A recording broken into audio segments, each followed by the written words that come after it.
Hey guys, Andy here from Rolling Hops Beer Tours. You know us from our craft beer historic tours in Toronto. I'm coming at you today with a challenge that has been presented to me by my partner in crime, Garrett. Now Garrett is our beer aficionado. He knows everything there is to know about craft beer in Toronto. I myself, I'm more of the history, cultural guy. I give a bit more of a cultural, historic feel for our tours. We get the craft beer, the culture and history, we put them together.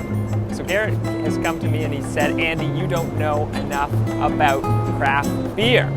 So I'm telling him, no! I do know enough about craft beer. That's why in this video, I will be starting from point A to point Z on how to make your own home craft beer. So the beer will be a standard IPA, nothing too fancy. We're gonna just follow the basic instructions, keep it nice and hoppy. We'll learn a little bit what an IPA is. So come along with me. Let's learn a little bit about the craft brewing process. Yeah, let's make some beer.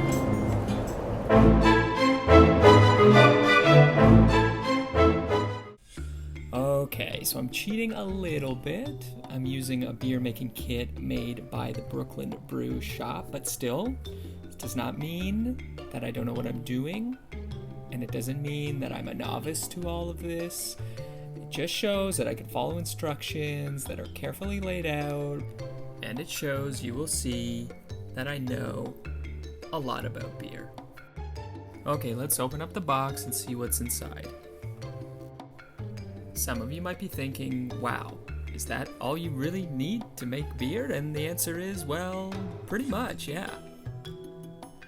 We have our beer making mix, our beer making yeast, as well as our 2 types of hops, our sanitizer packet, rack and cane and tip, chambered airlock, thermometer, screw cap stopper, vinyl tubing.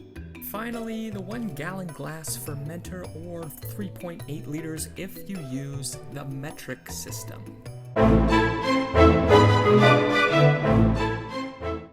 So of course you will also need a stove top, which you can find conveniently on top of any North American standard oven. What I have here is a sanitizer packet. We will be putting half of this packet inside a bowl, or as you can see here, I'm using a pot. And inside that pot is some water. So put that half of that sanitizer packet into your bowl or pot and give it a nice stir. Get that water all nice and clean, because you will be using that sanitized water to be cleaning all of your equipment.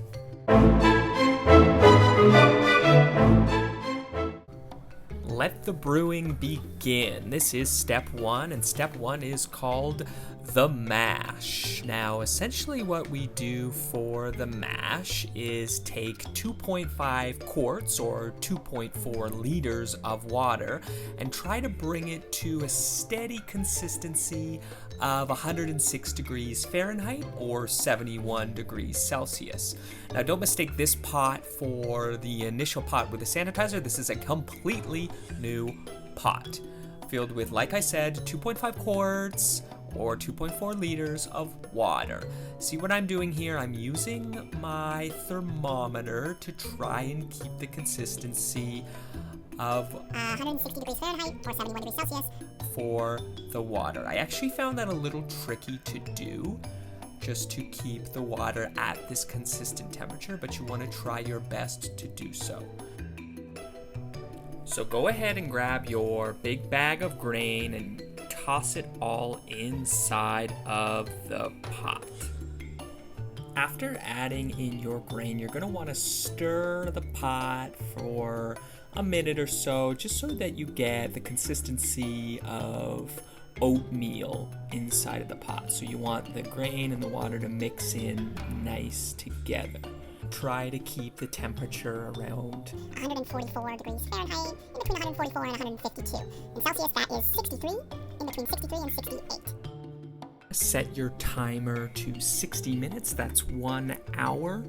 Give the pot a nice big stir before doing so. You're gonna want to come back to the pot and stir every 10 minutes or so during this hour. Just make sure that the temperature stays in between our preferred range. Remember, that's in between 144 degrees Fahrenheit and 152 degrees Fahrenheit, or in between 63 and 68 degrees Celsius. We're gonna take another big pot and fill it full of water. And we're gonna put that on our stove on a separate burner and crank up the heat to 170 degrees Fahrenheit, that's 77 degrees Celsius. Next step, the sparge.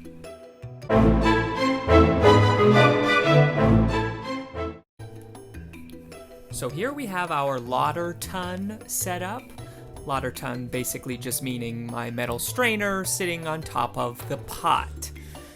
So I'm gonna take my hot grain mash and dump all the grain and the liquid into the strainer, which will allow for all the liquid to pass through and enter into the pot.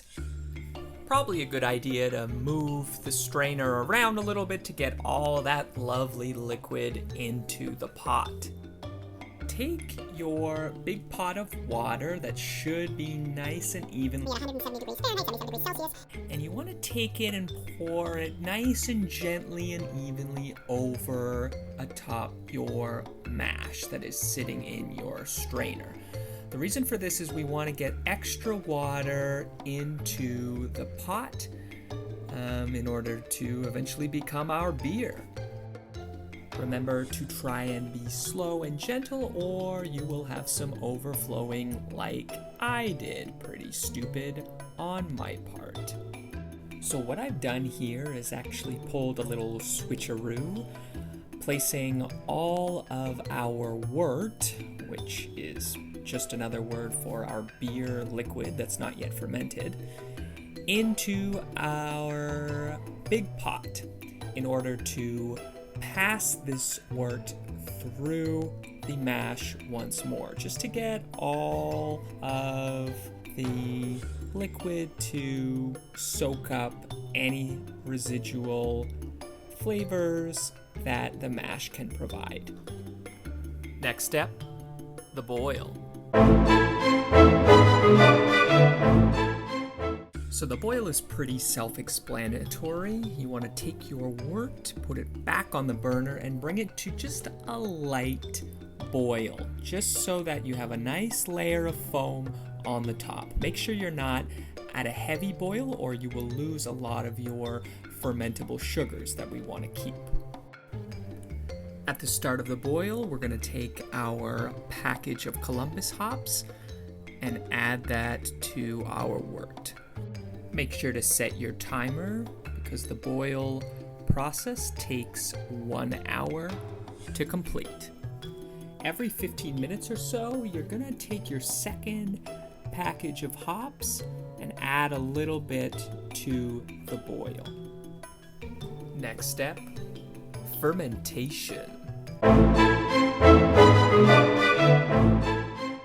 In order to cool down our wort, we're gonna fill up our sink with some nice cold water. If you have some ice, probably a good idea to use it as well. Once you have your ice bath ready, place your wort into the water and leave it there until it reaches 70 degrees Fahrenheit or 21 degrees Celsius. Once the wort has cooled down, we want to get it into our gallon fermenter. Make sure you are as careful as possible to get all of the wort inside. As you can see here, I used a funnel. If the amount of wort you have doesn't quite reach the gallon level labeled on the fermenter, you could just add a little bit of extra water just so that it fills up to the appropriate level. In order for our wort to ferment to become what is, of course, beer, we need to add in our yeast. So take your yeast packet, rip it open, and add it right into our wort. Next, we need to sanitize our hands because there's a chance our hands could get a little bit dirty, but more importantly, there's a chance our beer could get dirty. So make sure your hands are nice and sanitized. Then you're gonna grab the top of the bottle and give the whole thing a big shake. We're going to attach our sanitized screw top stopper to the bottle. Then we're going to fill a little bowl with sanitizer and water. We are going to attach our rubber tubing, no more than 1 inch or 2.5 centimeters, into the stopper, and place the other end in the small bowl of water and sanitizer.